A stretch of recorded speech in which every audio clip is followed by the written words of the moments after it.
سب سے جو اونچا مقام ہے وہ تو ڈاکٹر عبدالقدیر خان کے مقدمے کا. انسانیت کو خطرہ پیدا ہو گیا ہے کیونکہ آپ جیسے چھوٹی ملک کو کیا حق ہے کہ آپ نیوکلیر ٹیکنالوجی حاصل کریں.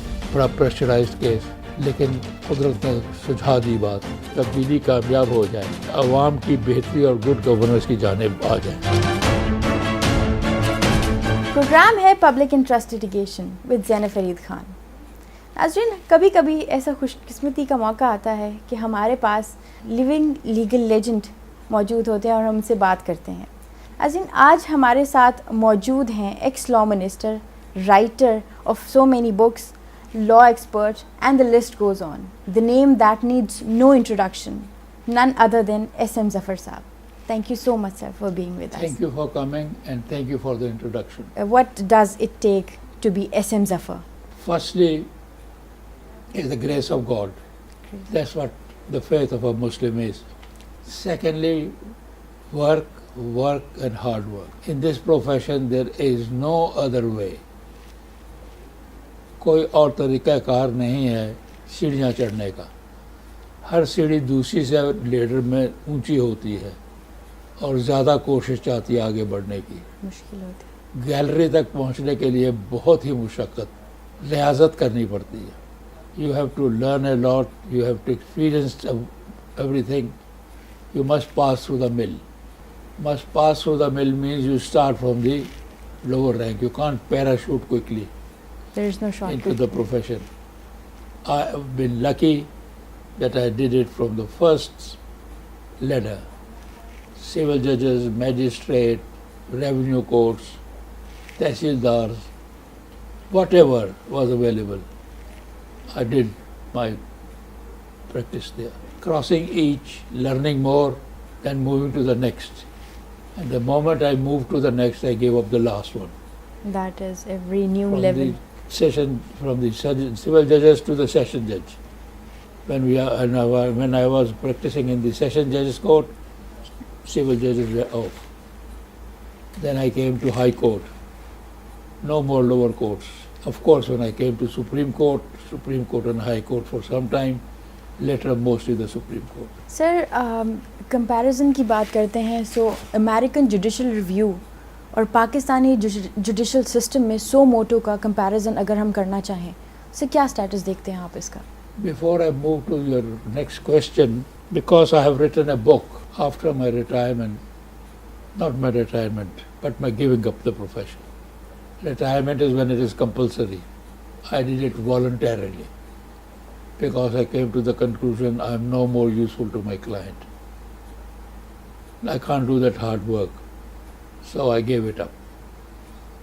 And after having given it up and given my robe off, hanged it for all time and permanently, then I thought I must write a book for my younger colleagues, which I have called the book is named Be a Competent Lawyer. I do have that with me. You do have. Thank you for that.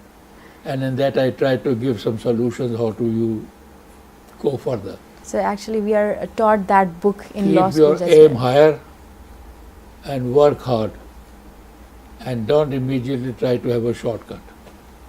You will succeed like a be a competent lawyer. Sir, آپ کامیاب ہوں گے. کبھی بھی محنت کو اللہ تعالیٰ رائگان نہیں کرتا.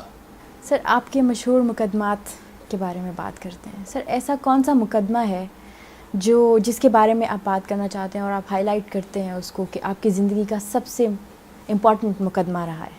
دیکھیں محترمہ، ہر سٹیج کے مقدمے ایسے ہیں کہ دل چاہتا ہے کہ ان کی گفتگو کی جائے. جب دل نے بہت چاہا تو اس کی شکل کتاب میں میرے مشہور مقدمے کی شکل میں پیش کر. لیکن اب اگر کیمپس پہ پورے احاطے کی بات کریں آپ، جہاں سے شروع ہوئے، کچھ سول ججز کے مقدمات کا بھی ذکر ہے، کچھ میجسٹریٹ کا بھی ذکر ہے، اور بہت سارے سپریم کورٹ کے بھی ذکر اس میں حوالے ہیں. لیکن اگر آپ شروع سے آخر تک کے درمیان میں پوچھتی ہیں کہ کون کون سے مقدمے خاص طور پر قابل بیان ہیں، تو پتہ نہیں کہاں سے شروع کروں اور کہاں پہ ختم کروں. سب سے جو اونچا مقام ہے وہ تو ڈاکٹر عبدالقدیر خان کے مقدمے کا. ملک کے باہر، بیرون ملک پہلی دفعہ جانے کا اور ایک مقدمہ میرے حوالے کیا گیا تھا حکومت کی جانب سے. حکومت کی جانب سے کیا ہو تو ڈاکٹر قدیر خان نے خزت کر کے میرے پر پورا اعتماد کر کے یہ کہا کہ میں انہی سے اپنے مقدمے کی دفاع کراؤں گا. So the انہیں choice 4 of- سال کی سزا ہو چکی تھی. So the choice of national hero was a legal hero. He is still a national hero. I have great respect for him. سب سے پہلے تو وہ مقدمہ ہے اس لیے بہت اہم ہے کہ وہ سزا پا چکے تھے اور وہاں کی عدالتوں کے مطابق اپیل نہیں کر سکتے تھے جب تک کہ وہ پہلے عدالت میں پیش ہو کے اپنے آپ کو بطور ملزم کے حاضر نہ کر لیں. حکومت کو بھی خطرہ تھا, ہم سب کو بھی ڈر تھا کہ اگر ڈاکٹر صاحب پیش ہو گئے تو اس کے بعد نامعلوم انہیں گرفتار کر لیں, اور امریکنز تو پہلے ہی اور بہت سارے اور خلاف تھے. ادارے بھی بیٹھے ہوئے تھے کہ ان سے تفتیش کی جائے, ان سے پوچھا جائے. اس مرحلے کو کیسے گزرے تفصیل ہوگی, بیان کرنے کی ضرورت نہیں ہے.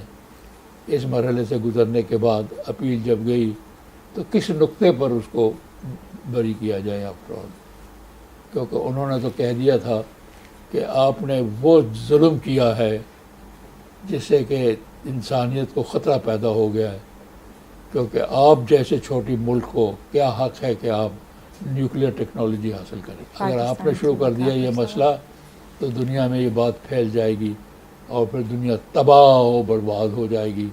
اس سے سزا تو میں آپ کو زیادہ دے سکتی تھی, میجسٹریٹ صاحبہ تھی, لیکن میں آپ کو 4 سال کی سزا دے رہی. بڑا پریشرائزڈ کیس, لیکن قدرت نے سجھا دی بات. بار بار فائل دیکھنے کے بعد بار بار ان کو, دراصل اس میں دقت یہ تھی زینب, ہمارے پاس قانون وہ موجود نہیں تھا. یورپ کا قانون مختلف ہے, ان میں تفتیش کے اوپر بہت زور ہے کہ وہ ایماندارانہ ہونی چاہیے, جی منصفانہ ہونی چاہیے, شفاف ہونی چاہیے. ہمارے یہاں تفتیش چھپی ہوئی ہوتی ہے, ظاہری نہیں ہوتی. جو چاہے تفتیش کنندہ لکھ ڈالے, جو چاہے تیرا قلم بیان کر دے. میں نے تفتیش کے اوپر زور دیا اور پورا پڑھنے کی کوشش کی. ترجمہ قانون کا ڈاکٹر صاحب کی بیگم صاحبہ کر دیتی تھیں, پھر ہم بیٹھ کر اس پر سمجھتے تھے اور سوچتے تھے. رولنگز ہمارے پاس تھی نہیں, تو سوچا یہی کہ اوریجنل کوئی آرگومنٹ دی جائے. نظائر پہ ڈیپینڈ نہیں کر سکتا. Precedents, I didn't have any precedent and it was very difficult to find out the precedents. Computer سے بہت رائے لی پر کمپیوٹر نے بھی مدد نہیں کی. تو اوریجنل آرگومنٹ ہمیں ایک مل گیا, وہ شفافیت کا تھا کہ انویسٹیگیشن شفاف نہیں ہو سکتی جب تک ملزم کو اس پہ شامل نہ کیا جائے. At the time of investigation doctor صاحب was not summoned. He was summoned after the case had been sent over to the court. ہم نے اس نقطے پہ بہت زور دیا. ہمارے وہ وکیل جو وہاں پہ ہم نے انگیج کیے تھے وہ کچھ شک میں پڑ گئے کہ یہ بات درست نہیں معلوم ہوتی کہ اس کی بنا پر سینٹنس, ایک سزا جو دی ہوئی ہے وہ ہٹا دی جائے. لیکن قدرت کو منظور تھا اور ہمارے اور ڈاکٹر صاحب کے ستارے مل چکے تھے. ستاروں کا جوڑ بڑا ضروری ہوتا ہے. سر تو پاکستان کو نیوکلیئر وہ پاور مل چکے تھے. نتیجہ یہ ہوا کہ پھر بریت ہوگی ان کی. الحمدللہ آج وہ ایک آزاد فرد ہیں, اگرچہ ان کے اوپر بڑی رکاوٹیں ہیں, ان کی زندگی میں مشکلات ہیں, لیکن وہ برداشت کر رہے ہیں. میں امید کرتا ہوں کہ حکومت ان کی اس برداشت کی قدر کرتے ہوئے انہیں مزید سہولت دے گی. تو سر ہم کہہ سکتے ہیں ہماری لیگل فریٹرنیٹی نے بھی پاکستان کو نیوکلیئر پاور بنانے میں اپنا رول پلے کیا ہے. سر اب اسی والے سے مقدمات تو بہت سے ہیں. ایک آدھ روحانی مقدمہ بھی ہے, آفاقی مقدمہ. کچھ صاحب میرے پاس آ گئے, بنڈل پکڑا ہوا تھا انہوں نے روپوں کا. چیک شک تو زمانے میں کم ہی ہوتے تھے. وہ لا کے میرے سامنے میز پہ سپریم کورٹ میں رکھ دیا جب میں ایک اور کیس کر رہا تھا کہ جی آپ نے ہمارا کیس لینا ہے. میں نے کہا کیس ہے کون سا؟ جب پتہ لگا کیس کون سا ہے تو معلوم ہوا اس میں تو گنجائش ہی کوئی نہیں. میں کہا پیسے اٹھا کے لے جائیے, میں تو آپ کا کیس نہیں لے سکتا. یہ بھی ایک بڑی دلچسپ بات ہے. آپ کو نظر آتا ہے کہ میں پیسے ضائع کر رہا ہوں واپس کر کے, کلائنٹ دے رہا ہے میں کیوں نہیں لے رہا. لیکن یقین جانے کہ مقدمات میں جب ایسا کیا تو اور زیادہ مقدمات شہرت کی وجہ سے آئے. کہ او بندہ ایسا ہے جڑا کہ سچی گل کرتا ہے, مقدمہ بھی نہیں لینا. یہ بھی آپ وکلا صاحبان کو بتائیے اپنے اس پروگرام میں کہ ایماندارانہ رائے دینا آپ کی شہرت کی وجہ بنتی ہے. ایس ایم ظفر بننے میں نے کہا بھائی کیوں نہیں لینا, کیوں آپ نے ضرور, کہتے جی ہم تو جائیں گے نہیں, پیسے آپ کے. میں کہا ہوا کیا, یہ پاک پٹن سے تشریف لائے تھے کہ مرشد نے آپ کو خواب میں دیکھا اور انہوں نے حکم دیا کہ تم جا کے انہیں وکیل کرو, تم کامیاب ہو جاؤ گے. تو ہم تو آپ کی بات نہیں مانیں گے, ہم تو مرشد کا حکم مانیں گے. پیسے آپ کے اب پیش نہ ہوئے تو بڑا ظلم آپ ہم پہ کریں گے, پیش ہو کے دیکھ لیجیے. پتہ نہیں کیا کچھ اس میں کیا, کیا کچھ تفتیش کی, کیا کچھ ڈکشنری, یہ وہ تفصیل میں پھر نہیں جاتا, مشہور مقدمے میں ذکر ہے. بری ہو گئے, ان کے حق میں فیصلہ, بری تو نہیں تھی, دیوانی مقدمہ تھا, ان کے حق میں فیصلہ ہو گیا. میں نے کہا یہ تو خلائی فیصلہ ہے, آفاقی فیصلہ ہے, میرے اختیار کی بات دکھائی دیتی ہے. سو پروردگار کی مدد بھی آ جاتی ہے. دوسرا بڑا انٹرسٹنگ کیس تھا. آپ کو کبھی خیال ہو سکتا ہے کہ محترمہ نور جہان, میڈم نور جہان, ملکہ ترنم, پکچروں میں بھی آتی رہی, اپنے ترانے بھی گاتی رہی, ہمارے جنگ 1945-65 کی جنگ میں بڑے انہوں نے اچھے ترانے بھی گائے, اللہ ان کو مغفرت کرے. جی. آج بھی وہ گانے مشہور ہیں. جب ان کے خلاف ان کی ایک خاتون, ان کے ایک ملازمہ نے مقدمہ کر دیا کہ انہوں نے مجھے مارا ہے, اور ان کو سمن کیا گیا مجسٹریٹ کی عدالت میں, تو اس نے کہا کہ میں تے نہیں جانا, جو مرضی کر لو, میں عدالت سے پیش نہیں ہونا. سزا دے لے مینوں میری غیر حاضری سے, میں نہیں جاؤں گی.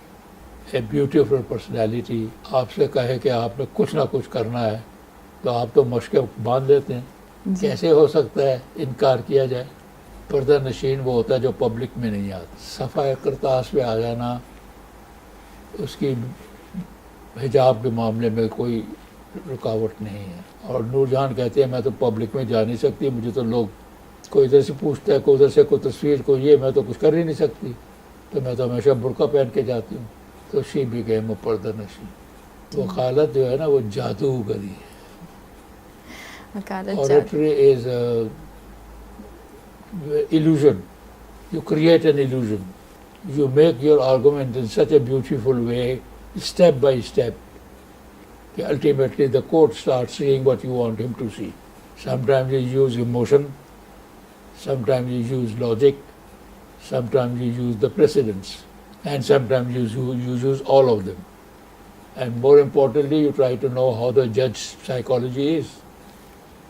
You go along with his psychology. سو ایک وکیل کو ایک ہی ٹائم پر سائیکالوجسٹ, آرٹسٹ, میجیشین, فلاسفر, یہ سب بننا پڑتا ہے, ایلیوژنسٹ بننا پڑتا ہے. بڑا خوبصورت پروفیشن ہے, بڑا ہی خوبصورت. سر جتنا خوبصورتی سے آپ نے اس کو بیان کیا ہے, اب ہر وکیل کو اپنا آپ آرٹسٹ لگنا چاہیے اس کے بعد. سر ایک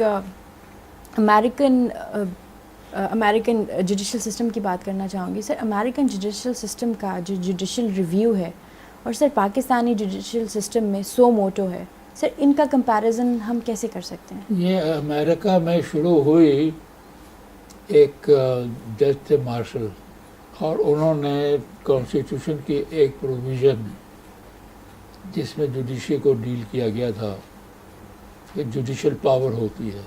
پاور جو ہے نا یہ خود نشہ ہوتا ہے, چاہے جوڈیشل پاور ہو, چاہے پولیٹیکل پاور ہو, چاہے فیملی کے اوپر آپ کی سبقت ہو, اس میں میری بات ماننی پڑنے والی بات ہوتی ہے. تو انہوں نے جوڈیشل ریویو کی ایک ججمنٹ میں تشریح کی, میں تفصیل میں نہیں جاؤں گا. انہوں نے کہا جب ہمیں پاور دی گئی ہے تو ہمیں پاور دی گئی ہے جوڈیشل ریویو کرنے کی, کہ ہم دیکھیں کہ کسی نے غلط آئین کے خلاف کام تو نہیں کیا. سر پاکستان اور سلسلہ شروع ہوتے ہوتے اس میں بڑھوتی ہوتی گئی کہ جب اب تشریح کا حق آپ کے پاس ہوتا ہے. جی, بڑی دلچسپ چیز ہے, آپ کو بتاؤں, امید ہے کہ ہمارے بہت سینئر وکلا کو تو پتہ ہی ہے, شاید بہت ساروں کو پتہ نہ ہو, ہمارے جو نوجوان ہیں. کہ جب ان کا قانون کانسٹیٹیوشن بن رہا تھا تو سوال پیدا ہوا کہ یہ تشریح کی آئین کے الفاظ کی تشریح کرنے کے اختیارات کس کو دیے جائیں، ایگزیکٹو کو، لیجسلیچر کو یا جوڈیشری کو. انہوں نے کہا جی جوڈیشری سب سے ناتوان ہے، نہ اس کے پاس پیسے لینے کے لیے ہمارے پاس آتی ہے، نہ اس کے پاس توپ ہے نہ تلوار ہے، وہ ہمیں ان کی حفاظت کر سکتے ہیں. اس ناتوان ادارے کو یہ اختیارات دیتے. آج وہ اگر پیدا ہوتے دوبارہ تو اپنی سوچ پہ وہ شرمندہ ہو جاتے کہ جوڈیشل ریویو کیا پاور تھی جو کیا طاقت حاصل کر لی. دراصل قلم کی طاقت جو ہے وہ بہت بڑی طاقت ہے. سر جوڈیشل ایکٹیویزم پاکستان میں اس کا سٹیٹس آپ کیا دیکھتے ہیں؟ پاکستان کی جوڈیشل ایکٹیویزم پر تنقید وکلاء صاحبان ضرور کرتے ہیں اور کرنی چاہیے تاکہ اس کو آئندہ کنٹرول کیا جا سکے. لیکن اب یہ اتنی بڑھ کیوں گئی ہے؟ اس معاملے میں دونوں چیزوں کا نقصان، جہاں اچھی حکومت چل رہی ہو، قانون کے مطابق چل رہی ہو، اور جہاں پہ عوام کو آسودگی میسر آتی ہو، وہ سارے کام جو حکومت نے کرنے ہیں وہ ہو رہے ہوں، وہاں جوڈیشل ایکٹیویزم پیچھے رہتی ہے، مددگار ہوتی ہے. جہاں یہ چیزیں مفقود ہوتی ہیں، جہاں اس کے بجائے کرپشن آ جاتی ہے، نیپوٹزم آ جاتی ہے، میرٹ کو اگنور کیا جاتا ہے، تو پھر جوڈیشل ریویو ایک نئی شکل میں بیدار ہو جاتی ہے. پاکستان کی جوڈیشری اور جوڈیشل ریویو اچانک اس بیڈ گورننس کے خلاف بیدار ہو چکی ہے، اور اس کی امداد، اس کی مدد جوڈیشری کی میڈیا اور پبلک اوپینین کر رہی ہے. تو یہ صورتحال ہے، لیکن یہ پرماننٹ نہیں ہے. اور اب کیا کہتے ہیں، کیا آئی ہے؟ تبدیلی آ گئی ہے. نہیں، میں مذاق نہیں کر رہا، میں پوچھ رہا تھا اگر یہ تبدیلی کامیاب ہو جائے، اور میری صرف ایک ہی خواہش ہے کہ ایک معاملے میں کامیاب ہو کہ عوام کی بہتری اور گڈ گورننس کی جانب آ جائیں. اگر وہاں کامیاب ہو گئے، جوڈیشری اپنے آپ ہی بیرکس نہیں اپنے چیمبرز میں چلی جائے گی چیمبرز میں چلی جائے گی. واریئرز آف جسٹس، ہمارے جو لائرز کا سٹیٹس رہا ہے پاکستان میں. لائرز کو جرس تو ضرور انکار کریں گے، اچھی بات نہیں ہے، لیکن پھر وہی وکلا پیش بھی تو ہوتے ہیں، خود پٹیشن لے کر جاتے ہیں.